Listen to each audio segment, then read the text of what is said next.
Hello, BookTube. I've got a tiny bit of mail for you today. We'll do these mail hauls in little bits and pieces till we get our momentum back and up and running.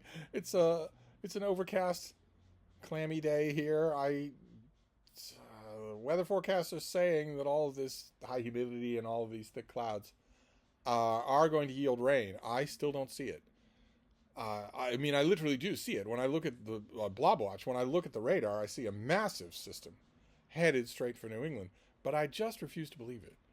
And it's not in any forecast. So, but it's been a fine day for stretching a leg and going out and about. Not as sunny or cheering as a bright sunny day, but still. When it's cloudy, my little dog is a solar battery. And when it's cloudy, the cloudier it gets, the more low energy she gets. So that she becomes just a the more it's cloudy and gloomy, the less she wants to do anything. Earlier today, I finished. I reached a natural inflection point in something that I was doing, and stood up, stretched, looked around, looked at her, and thought, perfect opportunity. Anybody want to go? Let's go. And she didn't want to go. Her answer was no. I've noticed that in her 7th year, sometimes her answer to the invitation for physical activity is no, where it never was before, ever. I'm assuming. I mean, I'm assuming like I'm a stranger to the process. I'm not. I know what's coming, but I'm assuming that her answer will be no more and more often as the years go on from this point on. But still a fine day. Not much. We've just got 2 packages to go through from mail here. We'll just see what we have. And I will try to remember to handicap these things from a reviewer's point of view as well. Reviewer and book section editor. I've been trying to remember to do that. A lot of you, an unaccountable number of you, like that. you like that insider baseball, even though it doesn't affect you at all. I'm happy to provide it. So what have we got here? Okay. Let's see here. Oh, okay. I think we saw the first volume. If this is a series, I think we saw the first volume. This is from the folks at Europa Editions. Always do good stuff. And this comes out in February. So, again, I don't need to think about it. I don't need to worry about it at all. It's The Ghosts of Rome by Joseph O'Connor. I think a lot of you are fans of this author. His historical fiction is actually quite good. Yeah, My Father's House. If any of you have read this author, you've probably read that book, My Father's House.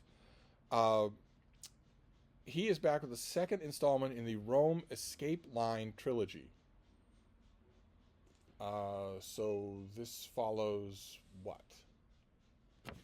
Ghosts of Rome follows what?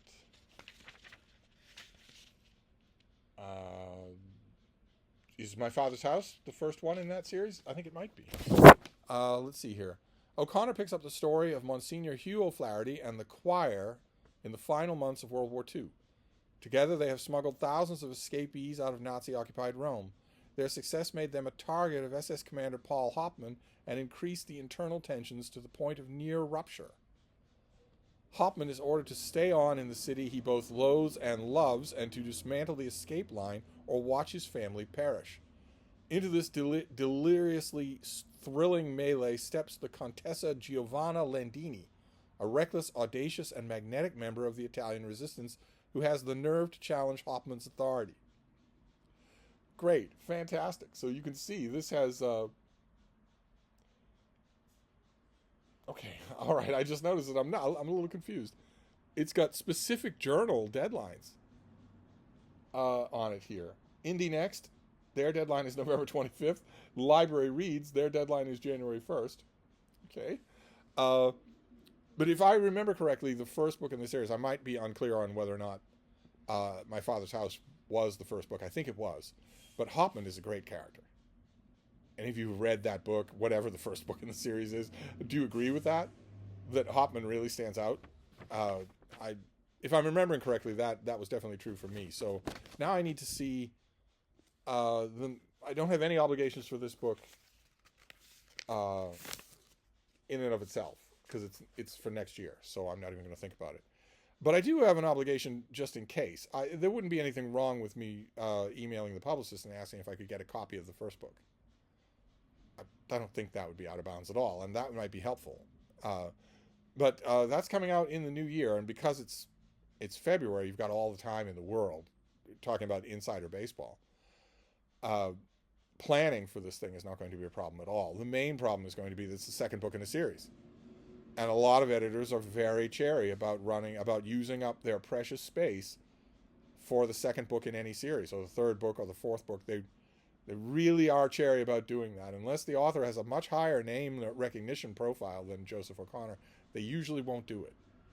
Unless either the author is much more famous, like Elsa Ferrante or Elena Ferrante or Carl Ove Knausgaard, they could come out with the fourth book in a series, you're still going to do it. Patrick O'Brien towards the end of his career. Either your name recognition is going to be greater, or the literary profile of the series is going to be greater. And Europa editions, I love them, but they don't have that kind of profile. So, except for Elena Ferrante. So it'd be really, you've got plenty of time to plan for this, but it would be really tough to convince an editor to do a review of the second book in a series. I'm not limited with that myself, because in addition to being a print newspaper book section editor, where my answer would definitely be no. I hate to be brutal about that, but my answer would definitely be no. But in addition to that, I'm also the editor of an online journal, Open Letters Review, where a lot of people do a lot of writing. It's not just me. A lot of people do a lot of writing and have a lot of fun. It's a very active site of new releases. And there are no concerns like that. It's internet only. It goes out into the internet. It's findable on the internet. There's no question of apportioning space on a printed page, so anything's fair game. So that will work. Theoretically, that would work for next year there, but not in my other venue, not in a newspaper. And then we'll do this second package, and then we'll be done. What have we got here? It's a heavy thing, whatever it is. Oh, yes, it's okay. It's heavy in every sense of the word. Oh my God. Okay. All right. Well, I've been living with this book, so it's good to see this. It's good to see this this finished copy. I have been living with this thing, and I'm going to do a lot more living with it. This comes out. It's out already. This came out last Tuesday. This is Capital, Volume 1 by Karl Marx. This is the finished copy from the folks at Princeton University Press. This is a new translation. Oh my, it has a blurb from China Mieville. Wow. An astounding achievement. I can think of no higher praise than to say that I am impatiently hoping that the same team take on Capital Volumes 2 and 3 as soon as possible. Wow. Okay. This is going to be a $40 hardcover, and it's out already. It's in your bookstores. And I'm very, very happy that I was actually prepared in a gamesome kind of way. I was prepared to attempt a review of this thing. My idea, my philosophy, if you will, in the book chat world is that I am an all-purpose junkyard dog of a book reviewer. I've done a huge amount of reading in my life, and I am not a specialist. So my philosophy, if you want to call it that, has been that I should be able to craft a useful review of virtually anything that I get. The key being useful. I don't have to break new ground. I don't have to be an expert. I need only to look after you. I need only to look after you. My readers are the people I care about, not anything else, not establishing my bona fides or anything like that. So I was kind of gamefully thinking about doing this, but fortunately, David Murphy, who used to have a BookTube channel and has degrees in finance, agreed to read this and review it. He knows Karl Marx backwards and forwards. He knows the earlier translation backwards and forwards. He knows the ideas backwards and forwards. And he wrote me an appropriately wonderful, brilliant, and incredibly dorky review. So it'll be up on Open Letters Review, and that covers my bases with this thing.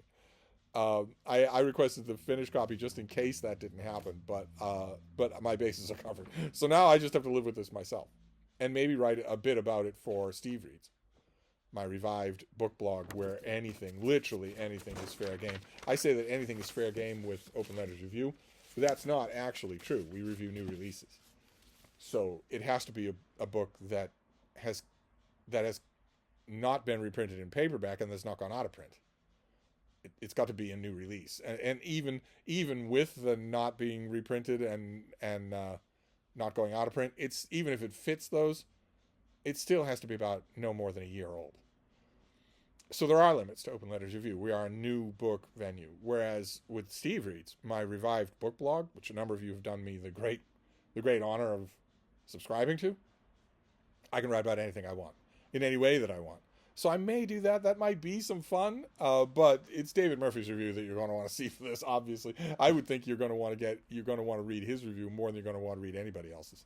I don't actually know what kind of review coverage this is going to get. It didn't get any in the major venues last week that I saw. I can't imagine that it will just come and go. It's the first translation of this work in a long time. I can't imagine that it will just disappear. We'll see. But anyway, just keep an eye on. I think I link to Open Letters Review with every video. If I don't, I should definitely start doing that. I don't get many reviews out of David. He very famously works a number of jobs, but when I do, I'm overjoyed. So anyway, that is the mail, fiction and nonfiction. So historical fiction and a new work in translation, which I've been having a blast with this particular volume.